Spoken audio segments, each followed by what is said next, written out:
अस्सलाम वालेकुम, it's me Ahmad Sufiyan with natural beauty and too much cuteness के साथ लेकर आए हैं जी आपकी खिदमत में बिग बॉस 17 का रिव्यू। बिग बॉस के बायस होने के बावजूद भी बिग बॉस की जो टीम है वो अच्छे कंटेस्टेंट की सिलेक्शन नहीं कर पाई है।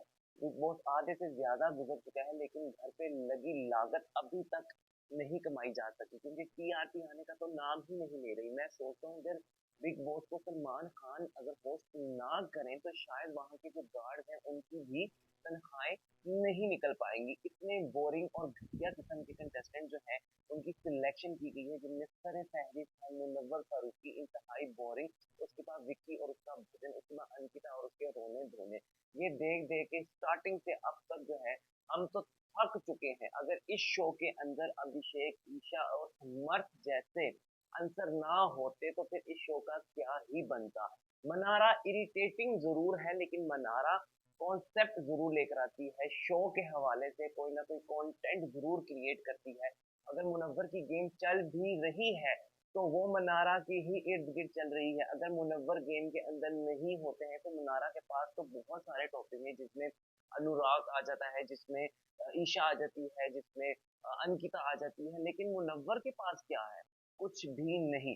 जी, आज के एपिसोड का आगाज होता है जिसके अंदर हम देखते हैं चिंटू मन्नारा को बिल्कुल सही समझा रहा है कि तुमने उसके पास नहीं जाना है। वो तुम्हें क्लियर कट, तुम्हें जो है वो लाल रंग का झंडा दिखा चुका है कि जी मेरी तरफ से तुम हारी हो तो अगर तुम्हें अपनी इज्जत का ख्याल है तुम उसके पास मत जाना। वो तुम पर दोबारा गेम खेलेगा, उसके पास और कोई कंटेंट नहीं है।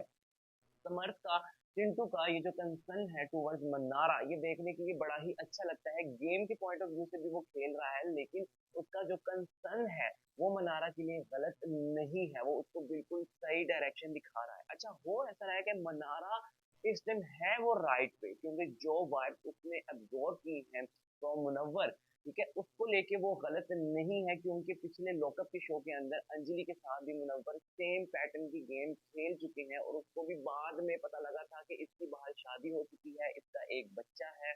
मतलब कि इतनी ज्यादा तुम जो वाइब ट्रांसफर कर रहे हो ड्यूरिंग शो, लेकिन तुम उसको ये नहीं बता रहे कि आई वॉज कमिटेड, ठीक है, आउटसाइड, और फिर तुम्हारा एक बेबी भी है, जो मैरिड पर्सन, उसके बाद तुम उसके साथ लवी डबी सारा एंगल चला रहे हो, अपना कंसर्न दिखा रहे हो। यही गेम यहाँ पर खेली गई मन्नारा के साथ, लेकिन एक अलग तरीके से कि मैं बाहर हूँ लेकिन मैं तुम्हें भी चाहता हूँ। अब वो देख के ऐसा लगता था कि शायद ये खुश नहीं है, ये इसके बाहर मसाइल चल रहे हैं, जो ये इतना बोरिंग हो चुका है, जो वहां पर रोता रहता था अपना रोना धोना, अपनी स्ट्रगल सुनाना। तो हर किसी की स्ट्रगल तो पीछे कहीं ना कहीं छुपी ही हुई है, तो तुमने कुछ अलग से ऐसा कोई झंडा तो गाड़ा नहीं है।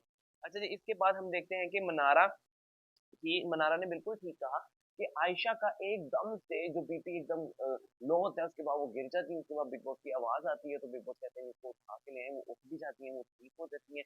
अगर आपको इतने ही आपकी हेल्थ के इश्यूज थे तो फिर आप बिग बॉस में करने क्या आए हैं? अगर कोई इंसान दिन में 6 से 7 दफा चलते चलते गिर जाता है तो मेरे ख्याल से तो उसको घर से भी बाहर नहीं निकलना चाहिए। और वो फिर रील कैसे बना पाता है? क्योंकि जिनको ये इश्यू होता है कि मोस्टली आउट ऑफ सेंस होते हैं, वो तो ऐसा कोई काम कर ही नहीं पाते, तो फिर ये सब क्या ड्रामेबाजी है? और जिस तरह से वो गिरती है, फिर जिस तरह से वो संभल जाती है, मतलब टोटली फेक एक ड्रामा लगता है। ऊपर से सबसे फनी बात वो थी जब बिग बॉस ने कहा कि मुनव्वर आयशा को उठा के ले आए। ये तो ऐसी बात हुई कि 100 किलो गधे को उठा के ले आए। अच्छा, जिसके बाद हमें देखने को मिलता है कि अभिषेक को तो हर वक्त किसी ना किसी की स्पॉट चाहिए होती है। अभिषेक बहुत अच्छा खेल सकता था, पता नहीं उसके दिमाग में, उसकी जो बाहर पीआर की टीम है उन्होंने ऐसा कौन सा कीड़ा उसके दिमाग में डाल दिया कि अगर तुम्हें लड़की की स्पॉट मिलेगी, अगर तुम लव एंगल नहीं दिखाओगे तो तुम्हें बाहर आके अच्छा काम नहीं मिलेगा, तुम्हें वो नेहा कक्कड़ के गाने नहीं मिलेंगे या टोनी सिंह की एक जैसे पैटर्न के अंदर आने वाले गाने तुम्हें उसमें कास्ट नहीं किया जाएगा।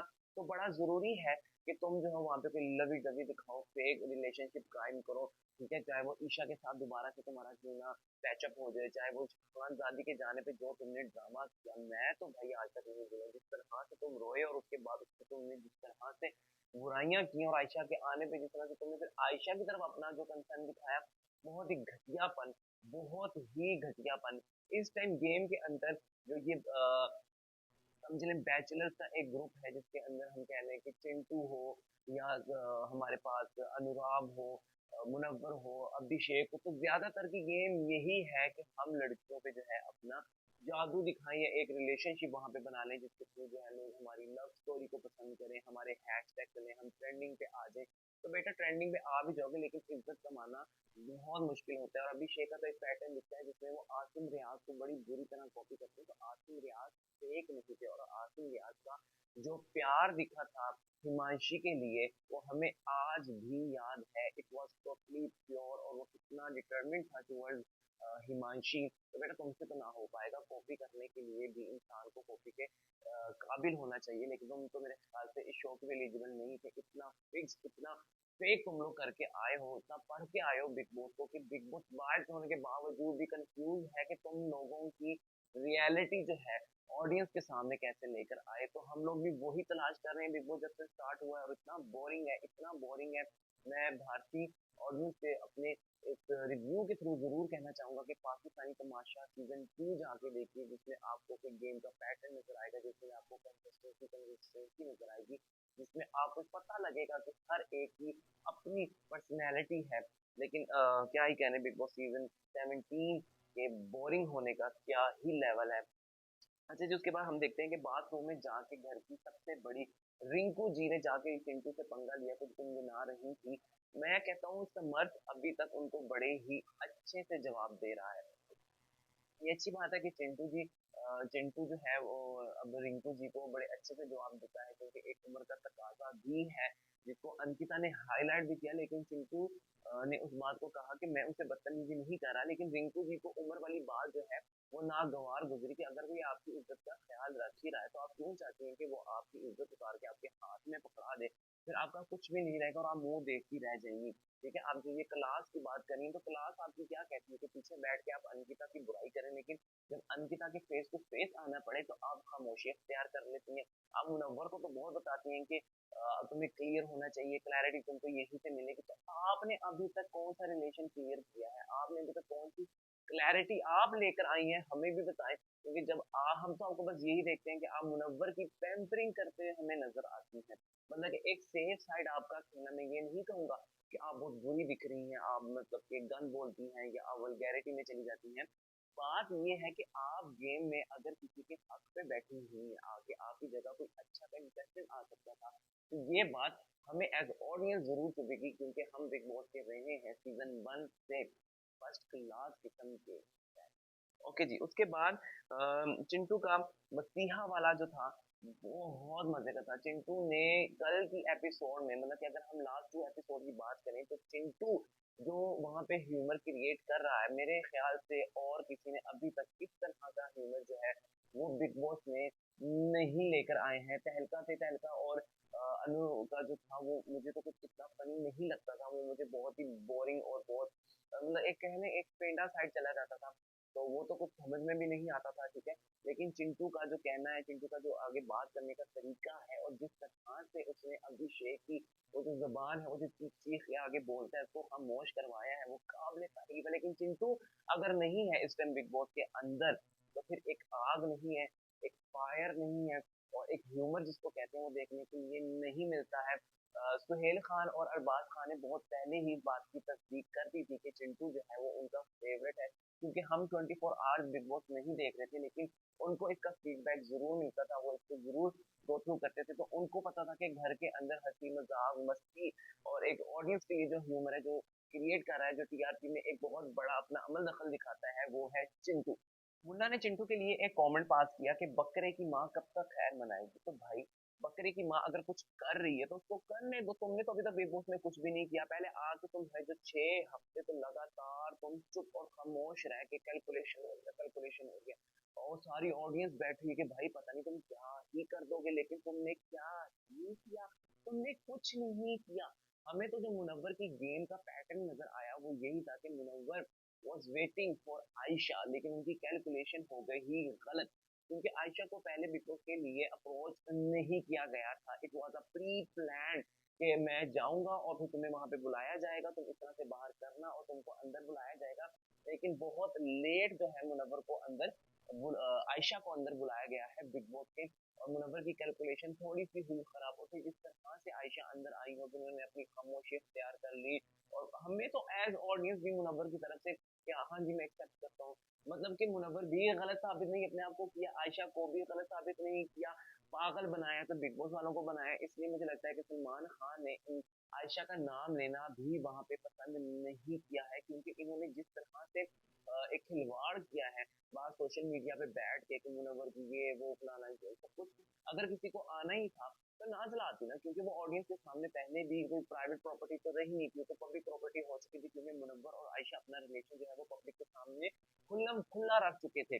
तो मेरे ख्याल से अब नाज़िला को आना चाहिए था, आयशा का आना बनता नहीं था, लेकिन मुनव्वर पिछले कई महीनों से नाज़िला के साथ जो है वो टच में नहीं थे।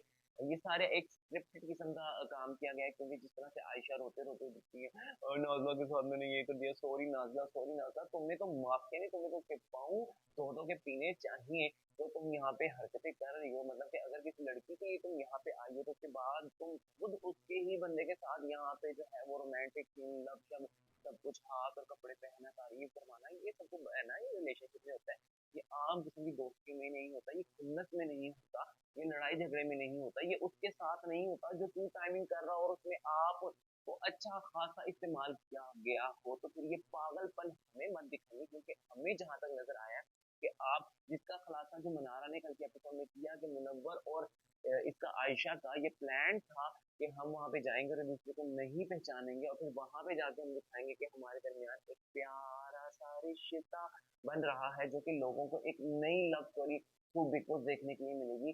तो बड़ी ही शर्म की बात है कि आप लोग इतने 9.5 की फॉलोइंग, मिलियन की फॉलोइंग लेके बैठे हुए हैं, उनके पास एक कुछ आइडियाज नहीं है, they are not creative, they don't have any content to give us actually. तो ये तो एक बड़ा ही फजूल किस्म का, मैं आपको सच बताऊं, आयशा और मुनव्वर का फिक्स प्री प्लान जो है वो हमें बिग बॉस में आना लगता है, और मुनव्वर को ये चीज की समझ आ चुकी है, वो इसी बात से परेशान है कि जिस तरह से आयशा की एंट्री हुई है, ठीक है, और अब इसके जो असरात निकलेंगे वो सबको समझ आ चुके हैं, वो बिग बॉस को समझ आ चुके हैं, जो ऑडियंस बाशऊर है उनको समझ आ चुका है कि इन्होंने ये प्री प्लान ऑडियंस को जो है वो पागल बनाने का ठेका लिया हुआ था। अच्छा जी, अभिषेक के पास कुछ नहीं है ईशा लोगों के अलावा, ये बात तो ठीक है कि अभिषेक को क्या मिलता है कि वो मुनव्वर की अब तो जाके है जो चाटना उसने शुरू कर दी है, जो हमें देखने के लिए साफ साफ मिल रहा है, बिकॉज उसके पास कोई और टॉपिक नहीं है, एकदम से वो जो मुनव्वर का वो बहुत सगा बन गया है, फिर उसके बाद वो रिलेट कर रहा है कि जो मुनव्वर के साथ इसी तरह बुरा किया गया जिस तरह मेरे साथ बुरा किया गया, तो भाई मुनव्वर कहीं ना कहीं एक्सेप्ट कर चुका है कि उसने लड़कियों के साथ चीट किया है, तुम्हारी और उसकी स्टोरी में बहुत ज्यादा फर्क है, तो अपने आप को उसके साथ रिलेट मत करो। कभी तुम आयशा के साथ जाके कहते थे कि मैं तुम्हें अपने आप से रिलेट कर पाता हूँ, जो मेरे साथ भी ऐसा हुआ, कभी तुम मुनव्वर को जाके कहते हो, तो जहां भी सिंपैथी का आंसर होता है, जहां भी ऐसा कोई एलिमेंट दिखता है कि वहां पे हमदर्दी मिलनी है या किसी के रोने धोने में जो है वो दूसरे भी शरीक हो, तो वहां पे जाके आप अपने अपना अपना रंडी रोना आपने शुरू कर दिया हुआ है हर जगह पे जाके। तो अभिषेक की जो गेम है वो फेक है, उसमें कुछ भी रियल नहीं मिलता है। अब वो भी मुनव्वर के साथ रह रहा है कि बड़ा कैलकुलेट खेलने लग गया है, कैलकुलेशन करता है कि अगर मैं ये करूंगा तो ये निकलेगा, ये करूंगा तो ये निकलेगा। तो इस तरह की गेम देखने का मजा नहीं आता, पर्सनैलिटी वाला शो है बिग बॉस, तो वहां पर तो ये मजा आता है कि वहां पे आप इंडिविजुअली खेलें, अपना आप वहां पर जो है मुद्दा रखें, अपना आप वहां पर लोगों को दिखाएं, ताकि लोग आपको पसंद करें। मेरे ख्याल से अगर कोई बुरा भी है लेकिन अपने आप को वहां पर वो वैसा ही दिखाता है जैसा वो है, वो याद जरूर रखा जाता है। तो इस तरह के जो कंटेस्टेंट है, जो मुनव्वर और ये, इनको तो याद भी नहीं रखा जाएगा, इतना बोरिंग लोगों को कौन याद रखता है, तो ये आए थे, इन्होंने किया ही क्या था, इन लोगों की वजह से फिर राखी सावंत और फिर अशी जैसी जो वल्गैरिटी है उसको बिग बॉस में लाना पड़ता है, फिर लोग इतराज करते हैं जी इनको दोबारा ले आए, तो भाई इस तरह के कंटेस्टेंट जब कुछ नहीं करेंगे तो फिर वो कहते हैं ना महारती लोगों को ही लाना पड़ेगा, जो इस चीज का गुण जानते हैं, जिनको पता है कि ऑडियंस को किस तरह से एंटरटेन करना है। भाई जितनी लागत लग चुकी है बिग बॉस के सेट के ऊपर, उसको भी तो वापस लेना है, ऊपर का कमाना, प्रॉफिट कमाना तो छोड़े, जो लागत आई है वो नहीं वो कमाएंगे, अगला शो नहीं उन्होंने तैयार करना, सलमान खान की तनख्वाही नहीं उन्होंने देनी, बाहर जो सिक्योरिटी गार्ड खड़ा है मुनव्वर फारूकी जिस तरह का कंटेंट दे रहा है उसकी टीआरपी से तो एक गार्ड की तनख्वाह नहीं निकल पाएगी। अच्छा जी, उसके बाद हमने देखा कि मोस्ट बोरिंग जो हमें आज तक, हमें मत दिखाओ, ये हम हाथ जोड़ते कि हमें मत दिखाइए अंकिता और विक्की का जो आपस में रिलेशन है, इनकी जो फाइट है, इनका किसी यहाँ बोल, किसी यहाँ बोल, किसी यहाँ बोल, क्या है भाई, नहीं देखना। ऊपर से विकी का भजन, पता नहीं वो क्या, एक फजूल सा अपना वो बिहारी टेक्सचर के अंदर जो वो बात करता है। आई एम रियली सॉरी, लेकिन विकी का जो वे ऑफ टॉकिंग है इंतहाई डोमिनेटिंग और फिर इरिटेटिंग किस्म का लगता है, जैसे मनारा का लगता है।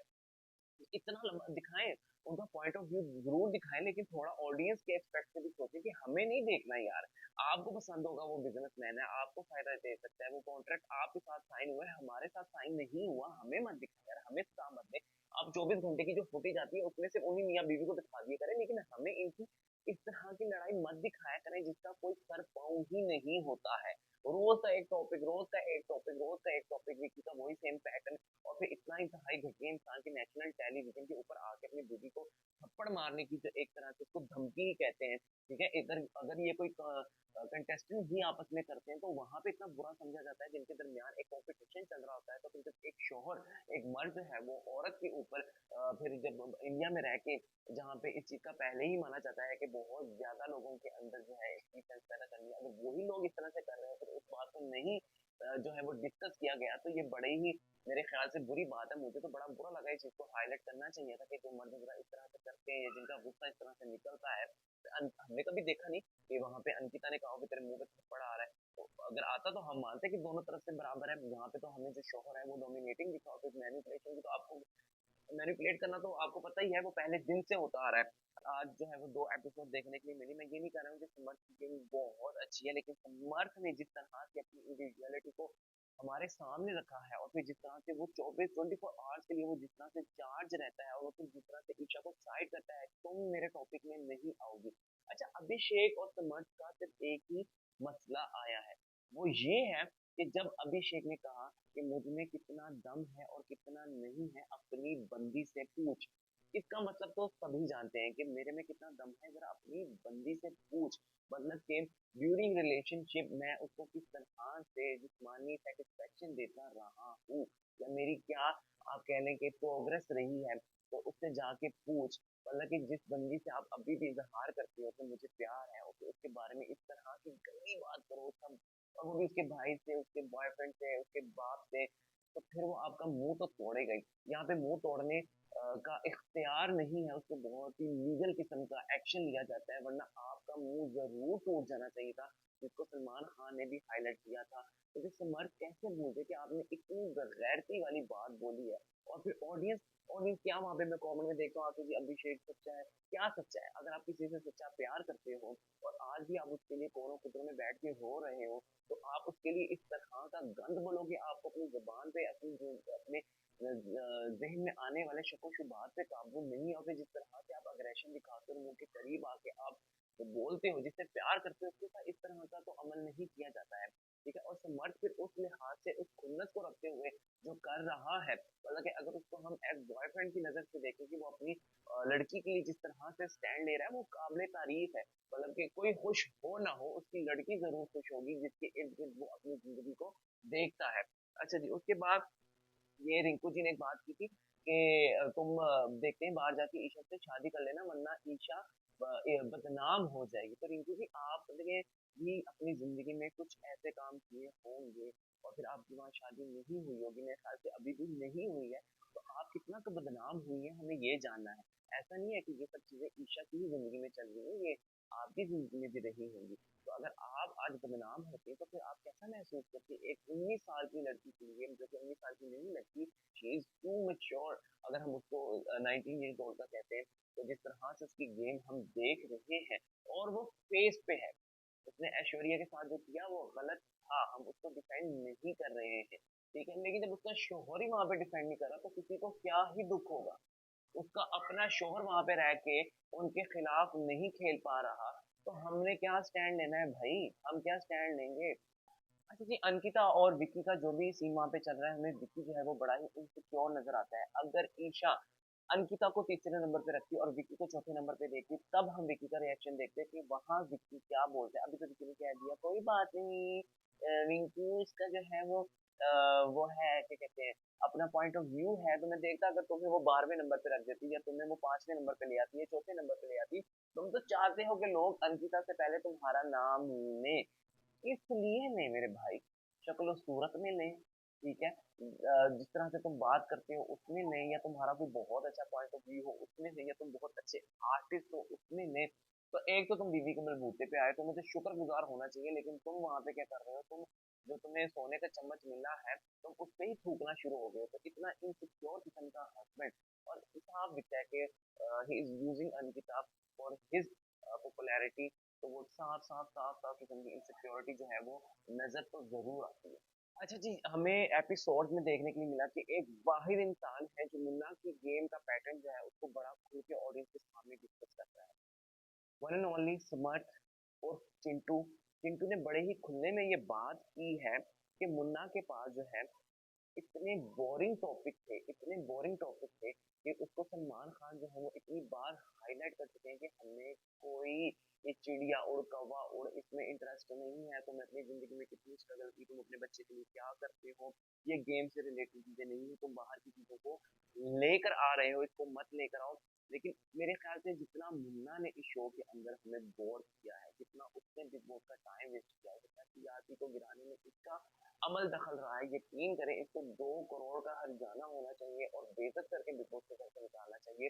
हाँ जी, हम मानते हैं जी भारत के अंदर मुनव्वर की बहुत बड़ी फैन फॉलोइंग है, लेकिन अगर बिग बॉस के अंदर देखा जाए तो उसकी आर्ट से हट के देखा जाए तो जिस तरह का उसका फिक्स प्री प्लान आयशा के साथ जो अपना लवी डबी का सारा चक्कर था जो अभी भी चल रहा है और वो दूसरा लड़कियों के साथ प्ले करता है, भाई हमें तो पहले ही पता था, हमने अंजलि का अंजाम देखा था, अंजलि के साथ भी झूठ बोला गया था। तो इस चीज को चिंटू जो है बड़ा ही खुल के बयान कर रहा है, अगर समझने वाले समझना चाहें तो एक बंदे को बड़ा ही अच्छा सबक सिखा सकते हैं, और उसके बाद बाहर जो लोग इसी तर्ज का गेम खेलते हैं असल दुनिया में तो उनके लिए भी एक सबक बनेगा कि पब्लिक एक्सेप्ट नहीं करती है और वो हर पहलू को देख रही है। अच्छा जी, उसके बाद हम देखते हैं कि मुन्ना एकदम से नील के हक में कैसे हो गया, ये तो समझ ही नहीं आई।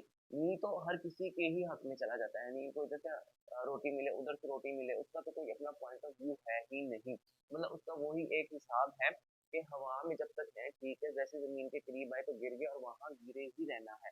ये उस बूंद की तरह है नील। तो नील के एकदम हक में कैसा चला गया। मैं आपको बताता हूँ क्या हुआ जब आयशा आई है बिग बॉस के अंदर। तो आयशा जब आई तो वहां पर विक्की और अंकिता ने उठाने थे सवाल, जिसमें एक मनारा भी थी, इसलिए तो मनारा को फौरन से किनारा दिखा दिया गया कि आप तो जरा मैडम साइड पे लगेंगे, ताकि आप सवाल उठाएंगे और फिर मुझे वो ऑडियंस के सामने बयान करने पड़ेंगे, क्योंकि आयशा उसकी गेम की मनारा के सवालों का जवाब मनव्वर नहीं दे सकता। अगर मनारा के सवालों का जवाब देता, या विक्की के सवालों का जवाब देता, या अंकिता के सवालों का जवाब देता, तो मुनव्वर कितने ही झूठ बोलता, उसको नहीं पता कि वो इन सबके सवालों का जवाब देते देते देते देते क्या नैरेटिव वहां पे सेट करता, और वो पकड़ी जाती गेम। गेम तो अभी भी आपकी पकड़ी गई है।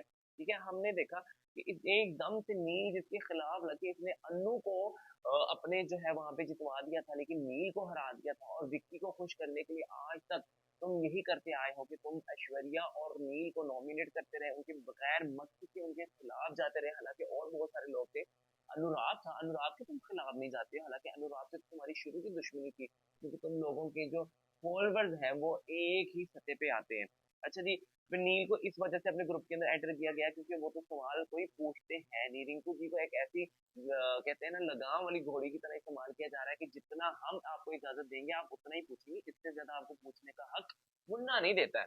अच्छा जी, उसके बाद हम देखते हैं कि वही मैंने देखा कि जिस तरह से आयशा आके खड़ी हुई, अगर चिंटू बैक पे पीछे जाके कमेंट करता तो मुझे जरूर बुरा लगता, लेकिन समर्थ ने जिस तरह से फ्रंट पे आके कहा कि अब आई है खुशी की लहर आयशा की एंट्री पे, वो बड़ा एक मजे का सीन था।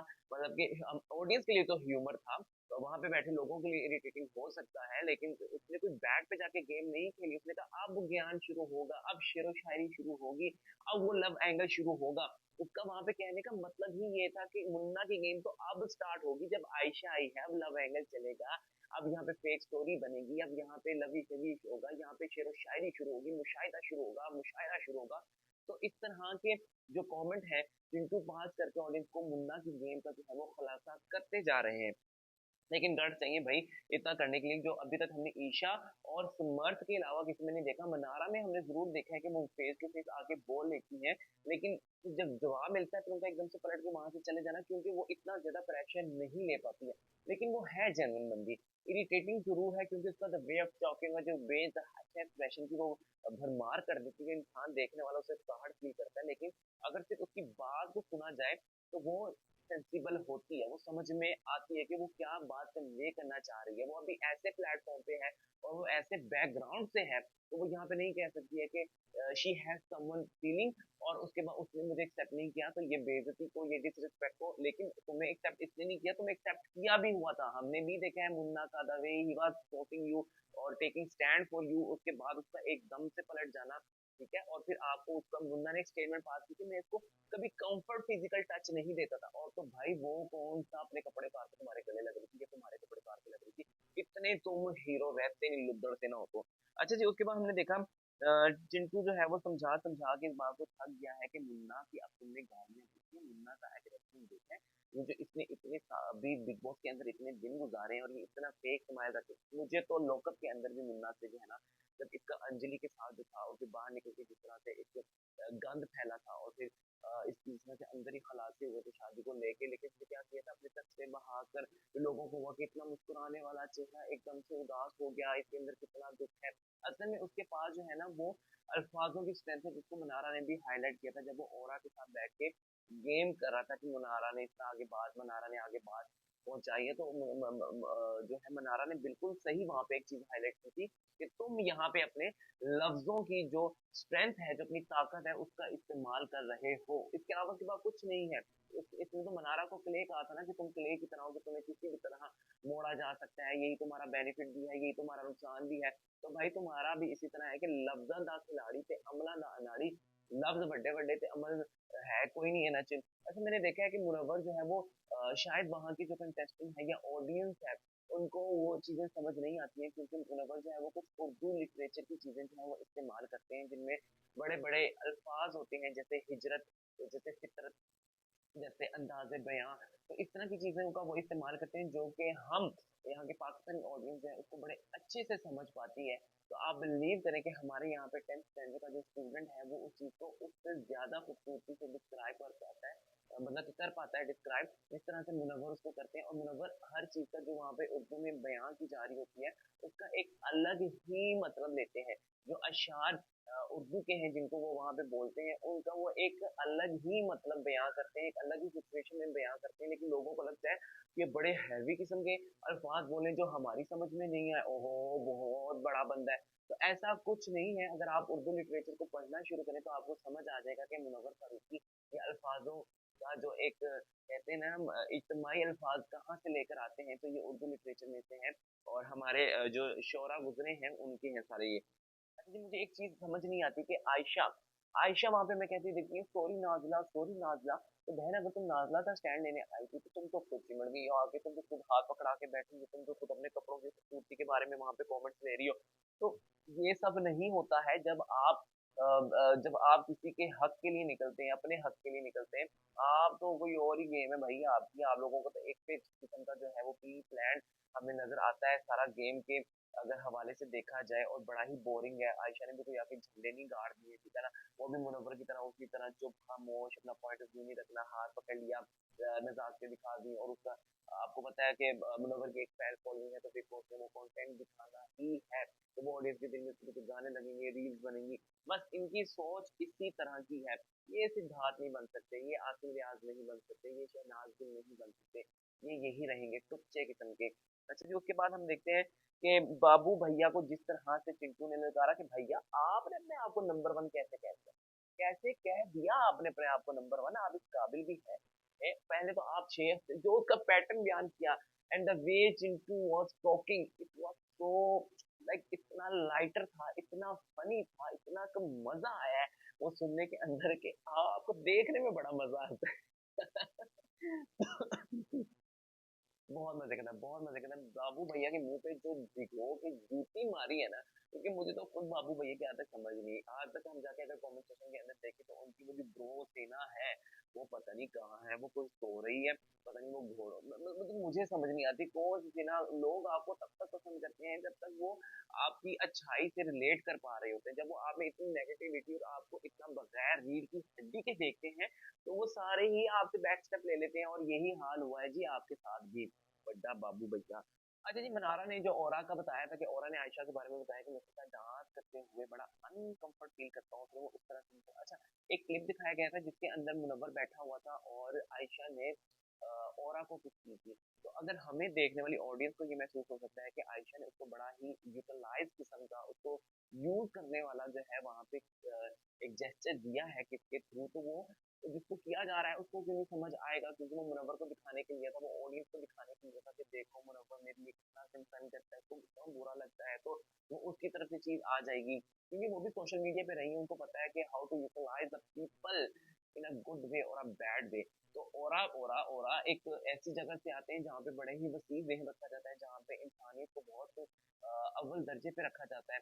तो ओरा ने इस चीज को बड़ा बस देखा और उसको अच्छा नहीं लगा जिसका उसने इजहार किया। फिर बाद में ओरा को जब पता लगा कि मनारा ने बाहर इसका खुलासा कर दिया है तो ओरा को बुरा लगा, लेकिन अगर डिस्कस ही नहीं करना था तो फिर बताया ही क्यों था। इन कैमरा के थ्रू अगर आप बता रहे हैं इतना तो ओरा को समझ भी आता है। ठीक है, वैसे ओरा को भी जिस तरह से लेकर आए थे रंग बिरंगा, उसको कपड़े शपड़े और बाल पहनाए, लेकिन ओरा का आना एंट्री वगैरह बड़ी ही बोरिंग थी। अगर चिंटू उसके साथ वहां पे जो है वो हंसी मजाक ना करता तो। यहाँ पे बात करते हैं जी मनारा की। मनारा इरिटेटिंग है, उसका वे ऑफ टॉकिंग अच्छा नहीं है, एक छोटी सी बात में हजारों एक्सप्रेशन देती है जो कि एक बहुत ही बुरा निकल के सामने आ जाता है, यार ये क्या कर रही है, लेकिन कभी आप उसकी बात को समझें, वो जो बात आप तक पहुंचाना चाह रही है, वो जो सामने वाले की गेम आप तक रखना चाह रही है, वो 100% ठीक है, वो बिल्कुल ठीक कहती है। वो इनसिक्योर जरूर दिखती है, वो पॉजेसिव जरूर दिखती है, सिर्फ वो लड़कों के लिए पॉजेसिव नहीं है, वो खानजादी के लिए भी इसी तरह पॉजेसिव थी। वो अंकिता के लिए भी स्टार्टिंग में इसी तरह पॉजेसिव थी जब वो ईशा उसके क्लोज थी। इसी तरह मतलब कि उसको खुद समझ नहीं आती है कि वो जो इतना घुस जाती है, लेकिन वो है जेन्युइन। अगर गेम के अकॉर्डिंगली देखा जाए, अगर हम सच्चे बंदे की तलाश करें तो हम ये नहीं कह सकते हैं कि Mannara is fake. Mannara fake नहीं है। ठीक है, अब जिस तरह मैंने देखा कि अभिषेक का कितना बड़ा, अभिषेक ने इतनी दोगली खेली कि अगर तुम अपना एक पर्सनैलिटी का पहलू दिखा ही रहे हो कि तुम दो लोगों के दरमियान दोस्ती करा रहे हो और एक बंदे को मुन्ना को दूसरा सपोर्ट है, मुन्ना को सपोर्ट तुम इसलिए कर रहे हो क्योंकि तुम्हें खुद सपोर्ट है, तुम्हें पता है उसकी ऑडियंस उसके फैन तुम्हें सपोर्ट करेंगे, वरना तुम्हें मुन्ना से क्या लेना देना भाई। तुम तो मुन्ना के अंदर से इतने खिलाफ हो, तुमने तो भर भर के जेलसी फैक्टर भी दिखता है, तो मुन्ना के तुम एकदम से हक में हो गए हो। और फिर तुमने रात को अपने मुंह से क्योंकि बड़ बोले तो तुम हो, तुम्हारे मुंह से निकल ही जाना था, मैं तो इसलिए कर रहा हूँ मनारा और उसकी दोस्ती के अंदर काम, ताकि वो ईशा और समर्थ के कुंडल से बाहर आ जाए। तो इसका बयान करके तुमने, वो कहते हैं ना कि तुमने गड्ढा खोदा और उसमें खुद ही गिर गए। तुमने मतलब कि दूध भी दिया तो महंगे ने डाल के दिया, ठीक है, तुमने चाय भी रखी तो उसमें मक्खी डाल के दी, तो तुम्हारा तो यही हिसाब था। मतलब कि तुमने अपनी अच्छाई को भी खुद ही अपनी जबान से ही गंदा कर दिया कि भाई ये है मेरी असलियत, ये देखो। ठीक है, तो वहां पर वो तुम अपने लिए कर रहे थे, तुम मुन्ना के लिए कुछ नहीं कर रहे थे कि मुन्ना पे कोई बुरा ऐसा वक्त नहीं आ गया। मुन्ना ने भी बाहर जो किया ना, इतना वो कच्चा नहीं है।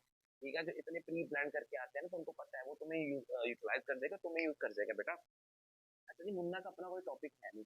अब वो आयशा के लिए अब वो जो दाबड़ च्यवनप्राश का जो था, उसके अंदर भी मुन्ना ने जो है वो आयशा की चीजों को हाईलाइट किया कि जी आयशा को ये कहा गया था, और जो मतलब कि औरा से जो उसने शिकवा किया कि आप अपनी बात को खुद सामने रखते। मतलब कि क्योंकि मुन्ना बाहर उसके साथ आयशा के साथ रिलेशनशिप में है, ये क्लियर कट हो चुका है, ये ड्रामा कर रहे हैं कि ये नहीं है। ठीक है, अब मुन्ना को वो कंसर्न हुआ कि उसकी बंदी के बारे में इतना गलत कहा गया कि वो एक लड़के पे लाइन मार रही थी, एक लड़के को आयशा ने अनकंफर्ट फील करवाया और वो भी एक फॉरनर को अनकंफर्ट फील करवा दिया।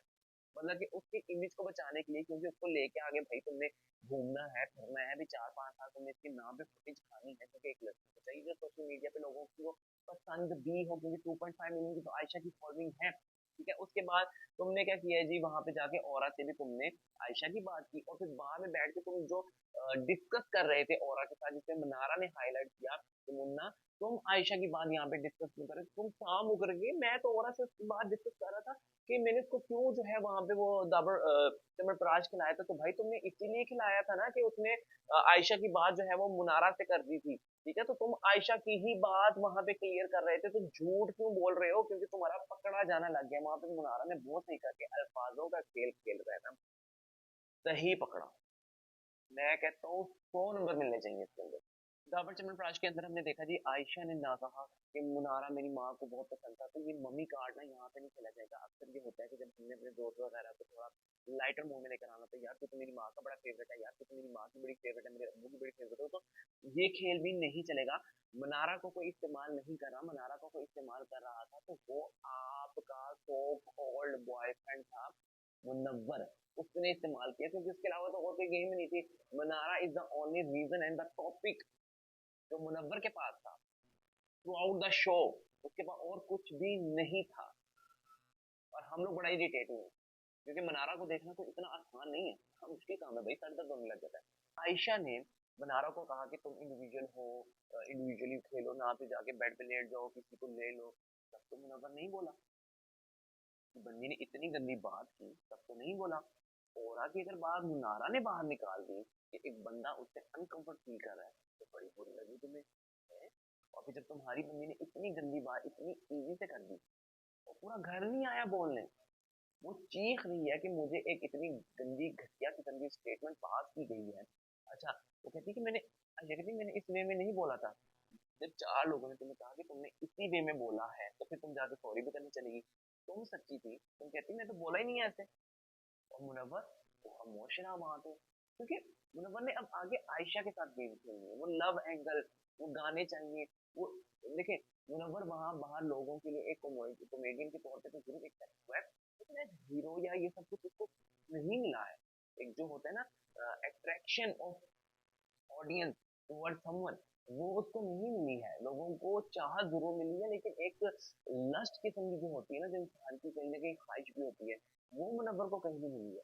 तो अब वो चीजें हासिल करने के लिए उनको आयशा चाहिए, क्योंकि वो रिलेशनशिप में भी अगर वो आयशा के साथ नहीं करते किसी और के साथ करते हैं, तो बाहर जाके कि समझ रहे हैं आप, आयशा नहीं करने देगी। फिर मुनारा ने सही कहा कि भाई वो नहीं चाहता कि आयशा इस गेम से निकले, क्यों? क्योंकि एक बाहर है एक अंदर है। बाहर वो गेम खेलेगी नाज़िला, अंदर यहाँ आयशा गेम खेलेगी, तो अच्छा खासा चलता रहेगा, मुनव्वर मुनव्वर होता रहेगा और टाइम पास हो जाएगा, और कोई दिखेगा नहीं। और फिर जो है वो अच्छा या बुरा ट्रॉफी लेके चिपक जाएंगे। लेकिन यहाँ पे भाई अगर एमसी स्टैंड को ट्रॉफी मिल सकती है, तो फिर आप इतने खुश ना हो, ट्रॉफी किसी को भी जा सकती है। हो सकता है कि समर्थ ले जाए, हो सकता है कि रिंकू जी ले जाए। मुनव्वर हमें ये कहते हुए नजर आए जी, मैं मुनारा के लिए बहुत कंसर्न कर रहा हूँ, जिसको अभिषेक ने हाईलाइट किया कि वो समर्थ लोगों के हाथ में यूज हो रही है। आप कंसर्न इसलिए कर रहे हैं कि वो आपके हाथ से नहीं इस्तेमाल हो रही। आप इसलिए कंसर्न नहीं कि उसका कुछ बुरा हो रहा है, उसका अच्छा ही हो रहा है। बुरा ये हो रहा है कि अब वो आपके इस्तेमाल में नहीं है, क्योंकि आप, अच्छा अब आपकी टीम में कौन है? अभिषेक, रिंकू, नील, इन लोगों के तो खिलाफ, इन लोगों के खिलाफ तो आप सारा प्रोपोगेंडा किया करते थे विक्की के साथ बैठ के। लेकिन विक्की से आपकी इतनी जल्दी एकदम से हमें जो आयशा के आने के बाद दूरियां दिखी है, कि विक्की सवाल उठाएगा, इसके जवाब दे आप, नहीं हो पाएंगे, आप पकड़े जाएंगे। तो आपने पहली दूरी इख्तियार। मुनारा एक जगह बड़ी ही हमें ठीक नजर आई जब उसने कहा कि रिंकू जी 5 मिनट नहीं इंतजार कर सकेंगे, मैं मुन्ना के साथ अगर 4 दिन बाद बैठ गई हूँ कोई बात करने, तो रिंकू जी को उस टाइम आके कहना है कि मे आई सिट। क्यों भाई, आपको क्यों बैठना है? आप सारा दिन तो उसकी अंडर आर्म में घुसे रहती हैं, अभी भी आके आप उसके बगलों में बैठना है? आप थोड़ा दूर रहिए, हमें कुछ और कंटेंट भी देखने दें। दो कंटेस्टेंट के दरमियान जो बात होनी चाहिए, कुछ खुलासा होने जा रहा है, बनारा उसकी गेम को और एक्सपोज करने जा रही है, आप वहां भी आके बैठना है? आपको है कि मुन्ना के और के करीब आएगा लड़की, तो मुन्ना उसको सेव करेगा, मनारा को सेव करेगा, मनारा कहीं मुझे गेम से आउट ना करा दे, तो आप वहां पे आके बैठ जाती हैं पैम्परिंग करवाने या करने। अल्लाह जाने रिंकू जी, मतलब कि मैं कहता हूँ कि टीम ने इतनी ही गंदे के लोगों की सिलेक्शन की है, इतनी की बोरिंग लोगों की सिलेक्शन की है बिग बॉस के लिए, कि उन्होंने घर की कीमत भी अभी तक निकाल कर उनको नहीं दी है। तनख्वाहें किसी को बाहर उनकी टीम को मिली नहीं होगी, क्योंकि जिस तरह की टीआरपी आ रही है, लोगों का कोई इंटरेस्ट नहीं रहा बिग बॉस के अंदर। सुहेल खान और अरबाज खान तक को एंटर कर दिया गया कि चलो वो हंसा लें, वो कोई ह्यूमर लेकर आ जाए, लेकिन उसके बावजूद भी आप तब तक कुछ नहीं कर सकते, क्योंकि ये शो कंटेस्टेंट का शो है। लेकिन कुछ नहीं है शो के अंदर। क्या है? एपिसोड शुरू होती है, ठीक है, किचन से शुरू होती है, किचन से खत्म हो जाती है। विक्की अंकिता का सेम वही रोना धोना हमें देखने के लिए मिलता है, रिंकू जी की कोई पैम्परिंग देखने के लिए मिलती है।